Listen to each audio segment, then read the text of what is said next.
Today I am sharing with you what hasn't been working and what we are getting rid of this school year. We tried a couple of things and we are not loving them, we're not liking them. It's not working for us, the teaching style, the activities, just various things. If you're new here, hi, my name is Hailey. I am a mom of 3, currently pregnant with baby number 4. I like to share homeschool videos, homemaking, DIYs, everything in between. Without further ado, let's jump into it. The first subject we're going to talk about and discuss is history. Now, I have a 1st and 4th grader, and this year I really wanted to add history and science into our homeschool because all we've been focusing on is math and language and reading. The first history I found was History Quest. Now this is like the teacher guide, and you would read out of this book. This is the study guide and student workbook. All this is, you would just read stories to your kids about the Paleolithic times or the prehistory to 8th century early times. So each unit is like a 5-day schedule. It tells you what you needed. It tells you what supplies you needed, option 1 and 2, what resources and materials you need, enrichment reading, extra reading, the daily schedule, the lesson plans, extra exploring and an activity, demonstrate. There is 3 options you can do, and then an enrichment, and then it moves on to unit 2. Looking back at this, I am not sure why we stopped this and why we didn't like it. Maybe they didn't enjoy the reading part, or I don't know. Now thinking about it, we might come back to this one. It just didn't work for us. So the next history I moved on to was A Gentle Feast, Cycle 1, Columbus, Conquest, and Colonies. And I also purchased the Morning Time Guide. So I thought I found the most perfect, the history that was gonna work with our school year this year, and I'm kind of bummed out because this is not a cheap curriculum. It paints a picture. Now, I don't want to sound like I'm talking bad about this curriculum. I'm just trying to explain in my best words how it didn't work for our family. So just take that with a grain of salt. It paints a picture where you can have multiple kids doing the same lesson and learning the same thing, which that's what I need, that's what I wanted. I was going to do my 3rd and 1st grader, their history together. This is a Charlotte Mason type of learning, if you're familiar with that. Here's the list for Term 1 books, Form 1, Form 2, Form 3, and Form 4. Now my daughter was in here, this level, and my son was in this level. Some things I made my son do with this. Some things I know he was more advanced and he did with Form 2. That's how I was grouping them together. That is how you can group multiple kids doing the same thing. Now, there was a lot of reading in here. Some things you can get at a library. Some of the books you can get for free online. Some books I purchased. So just for an example, this is week 19. We did not get this for. Here's Form 1's weekly to-do list, and it continues on the back page. Form 2, Form 3, Form 4. And there was just so much work that needed me for my daughter and so much work that needed me for my son, and I thought going into this we could all do this together, but that wasn't the case. there's a lot of just going back and forth, different things that we just didn't enjoy. My son really didn't like he didn't like reading all the books he had to read during that day, which was fine and understandable because I didn't want to read about 5 books a day learning one subject. So with that being said, I have been currently looking into Story of Our World or Story of the World. I think it's Story of Our World. For history, kind of starting it after like Christmas, that January kind of, because we're already almost in November, and I kind of just want to make sure I have everything and did as much research as I can before starting a new curriculum. Next subject we're moving on to is science. If you watch any of my videos, you know I talked about science and the good and the beautifuls, birds, unit study. We love the good and the beautiful birds unit study. It was what we needed at the time, and we just enjoyed that one. Now, we tried a couple of other science unit studies from the good and the beautiful. We have space science. We tried ocean, what is it? I can't think of the name.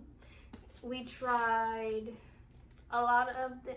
We just tried a lot of them. We got like 4 or 5 we need to do and finish. Some of them I was able to print off. Marine biology, sorry, that was way off. Downloaded marine biology, it was free.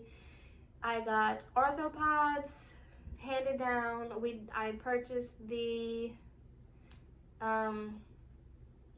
birds. We did the safety unit.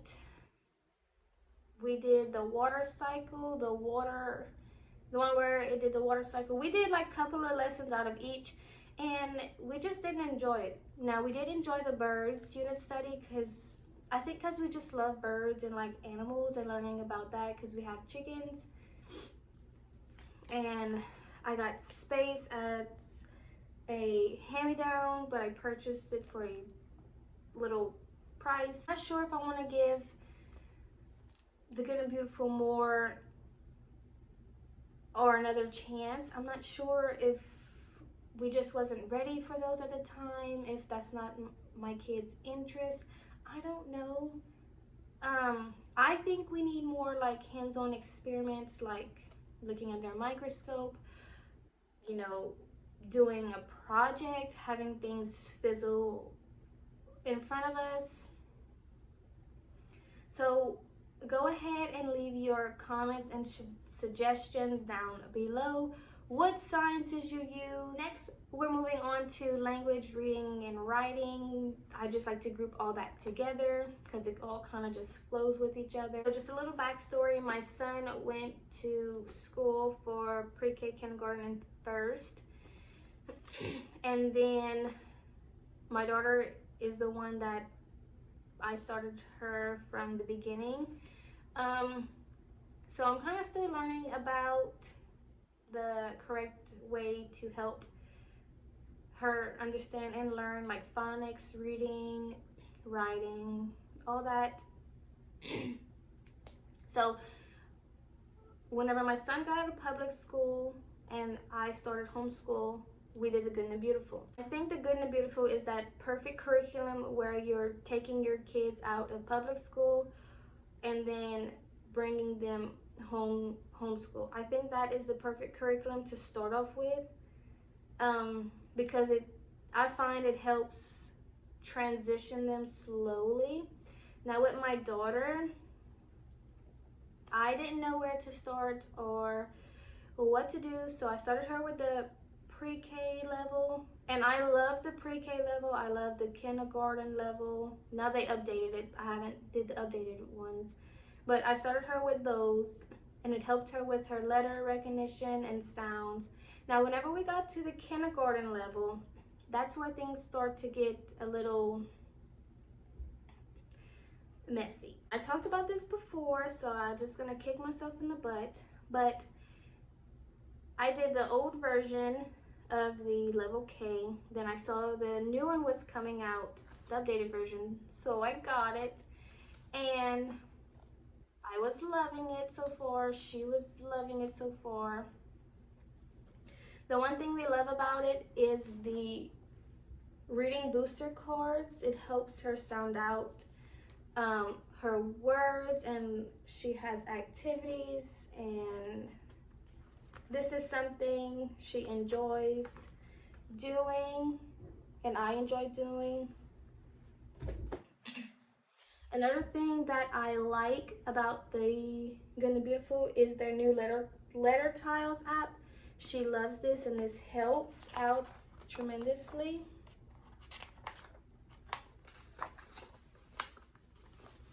Next, they have a scope and sequence spelling. Now they don't really focus on spelling words, but I like to focus on spelling words. This is what they have for level K. This is what they have for level 1. She has learned how to spell these words, and then we're learning these weekly.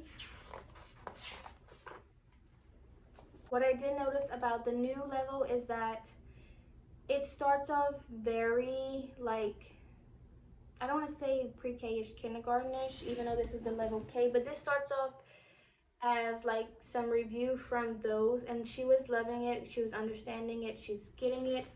But once it starts getting into like,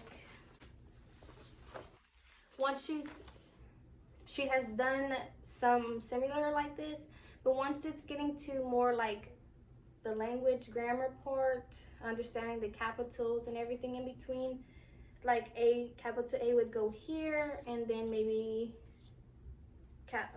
lowercase a will go here. This is where her language and grammar reading, writing comes into struggling. And some words and how they introduce pronunciation is just kind of confusing to her. So we just might get rid of the Good and Beautiful language arts. My son, he does not enjoy the Good and Beautiful language arts. He has struggled liking it, wanting to pursue more and doing the lesson, which is understandable. I think we're just completely done with the Good and Beautiful's language arts.